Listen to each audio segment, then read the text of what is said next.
বিশ্বনবী সাহাবাদেরকে ওয়াজ করতেছেন, শোনো শোনো, জান্নাতের মোট দরজা 8টা। তোমাদের মধ্যকার এমন একজন সাহাবা আছে, সেদিন জান্নাতের 8টা দরজাই তাকে ডাকবে যে আপনি আমার দরজা দিয়ে প্রবেশ করে। সাহাবারা বললেন, ইয়া রাসূলুল্লাহ, ইয়া হাবিবাল্লাহ, আমাদের মধ্যে থেকে ওই সৌভাগ্যবান লোকটাকে একটু বলেন। বিশ্বনবী বললেন, ও আমার প্রাণের সাহাবারা, ওই সৌভাগ্যবান ব্যক্তি হলো আমার হিজরতের দিনের সঙ্গী, আমার বিপদের দিনের সঙ্গী আবু বকর সিদ্দিক।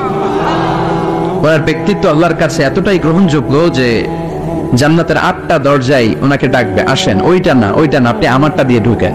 সুবহানাল্লাহ পড়েন। আমরা কি চাই না যে আমরা ওই 8টা দরজা দিয়ে ঢোকার সুযোগ আল্লাহ করে দেখ?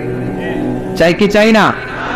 এজন্য বিশ্বনবী বললেন, শোনো শোনো, প্রতিদিন নামাজের আগে যে তোমরা ওযু করো, এই ওযুর পরে কেউ যদি পড়ে আশহাদু আল্লা ইলাহা ইল্লাল্লাহ ওয়া আশহাদু আন্না মুহাম্মাদান আবদুল্লাহি ওয়া রাসূলুহু, ওযুর পরে এই দোয়াটা প্রতিদিন যে পড়বে, কিয়ামতের দিন 8টা জান্নাতের যে কোনো দরজা দিয়ে ঢোকার অনুমতি ওই বান্দাকে আল্লাহ দিয়ে দিবে।